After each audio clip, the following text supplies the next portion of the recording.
తవ్వే కొద్దీ బయటపడుతున్న దుర్గగుడి సీసీ మన్యం జయప్రకాష్ అరాచకాలు. దుర్గగుడిలో సీసీగా పనిచేస్తున్న మన్యం జయప్రకాష్ అరాచకాలు తవ్వే కొద్దీ బయటపడుతున్నాయి. ఒక పక్క సీసీ అని చెప్పుకుంటూ దుర్గగుడిలో పనిచేసే కింది స్థాయి నుండి పై స్థాయి వరకు ఉన్న సిబ్బందిని బెదిరింపులకు గురిచేస్తూ తన పైరవీలను యథేచ్ఛగా చేస్తున్న మన్యం జయప్రకాష్ దర్శనాలను కూడా ఆఫ్లైన్లో అమ్మకానికి పెట్టాడని సిబ్బంది వాపోతున్నారు. తన బంధువులను నియమించుకొని వారి ద్వారా దర్శనాలను చేయించుకునేందుకు వసూళ్లకు పాల్పడుతున్నారన్నాడనే ఆరోపణలు లేకపోలేదు. దర్శనాల పేరుతో 4 రాళ్లు వెనకేసుకుంటున్న సీసీకి అమ్మవారి గుడిలో ఉన్నతాధికారుల అండదండలు ఉండి ఉంటాయనే అనుమానాలు వ్యక్తమవుతున్నాయి.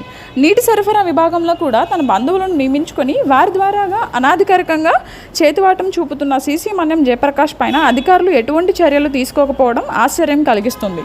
మన్యం జయప్రకాష్పై ఇటీవల వచ్చిన మామిడి తోరణాల టెండర్ల విషయంలో వచ్చిన ఆరోపణలపై చర్యలు తీసుకోకపోగా కనీసం విచారణ కూడా జరిపించకపోవడం పట్ల పలు అనుమానాలకు తావిస్తోంది.